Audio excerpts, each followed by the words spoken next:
கண்ணு கவனி. பயிற்சி 5.4 12வது கணக்கு. சமன்பாடுகள் கொடுத்து வெட்டு துண்டு கேட்கறாங்க. 11வது கணக்குல வெட்டு துண்டு கொடுத்து சமன்பாடுகள் கண்டுபிடிச்சோம். அந்த கணக்கு தெரிஞ்சு அந்த கணக்கு ஈஸியா செஞ்சிடலாம். வெட்டு துண்டு அமைப்பு ஆக்சுவலா என்னது நமக்கு x/a + y/b = என்னது 1. இது முத நல்லா தெரியும். அப்ப இத முத மாத்திக்கலாமா நம்ம 5x + 3y. இந்த -15 அந்த பக்கம் கொண்டு போனா சத்தமா ஆன்சர் சொல்லு கண்ணே. ரைட்டா? அப்ப இந்த ஈக்குவல்ட்டுக்கு அப்புறம் உனக்கு என்னடா கண்ணு வரணும் 1 வரும்.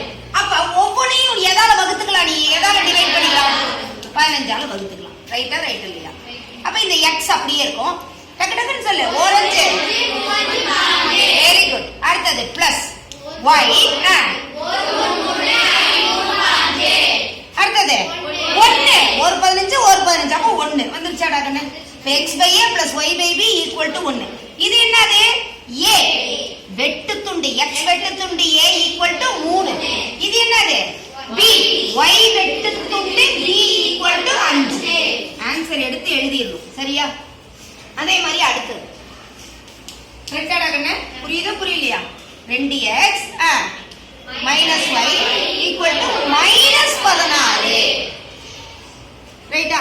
ஆனா இந்த மைனஸ் நம்ம என்ன பண்ணிக்கலாம், அடுத்தது இங்க பிளஸ் வரணும் நமக்கு.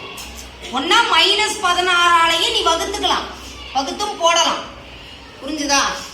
ஆனா அதை விட நான் இந்த மெத்தட் சொல்லி கொடுக்கும்போது இதான் ஈஸி. நீங்க அதனால அதையே சொல்லித்தரேன்.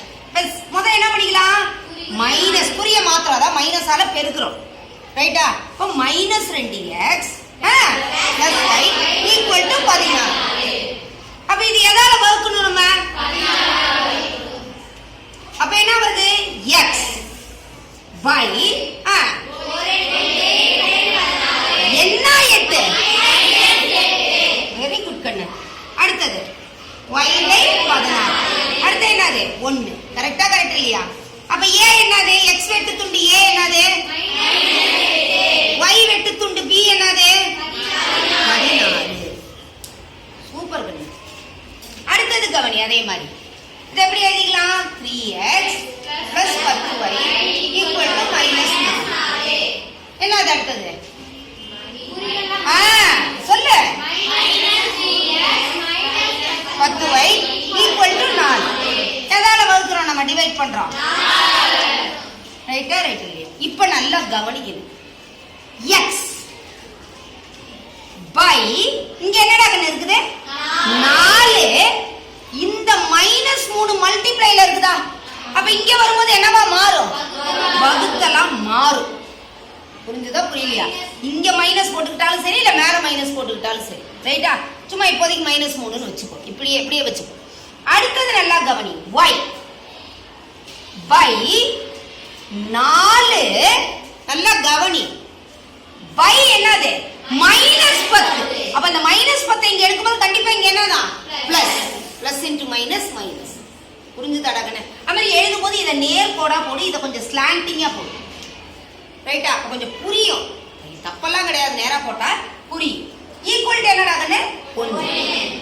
இப்ப நல்லா கவனி. ஏ என்னது அதை எப்படி சொல்லிக்கலாம்? -4/3. x வெட்டு துண்டு a வந்து என்னது -4/3.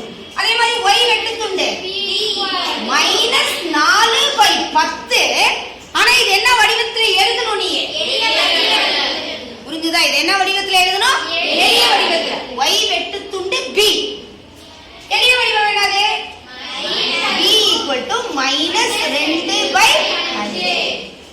இது x வெட்டு துண்டு, இது y வெட்டு துண்டு. இது x வெட்டு துண்டு, அது y வெட்டு துண்டு. புரியுதா கண்ணுங்களா? ஈஸியா இருக்குதாடா? அதனால இது மாதிரி பின்னத்துல வரும்போது, ஃபிராக்ஷன்ல வரும்போது டென்ஷன் ஆயிடாது. ஒண்ணுமே இல்லை. இங்க என்ன நம்பர் இருக்கோ அந்த நம்பரை எழுதிக்கோ. இங்க பகுதியில நியூமரேட்டர்ல இருக்கிற நம்பர், தொகுதியில புரியுதா, நியூமரேட்டர்ல இருக்கக்கூடிய நம்பரு கரெக்டா டிவிஷனுக்கு வரணும், வகுத்தலுக்கு வரணும். அதை மட்டும் கொஞ்சம் பார்த்து. சரியாடா?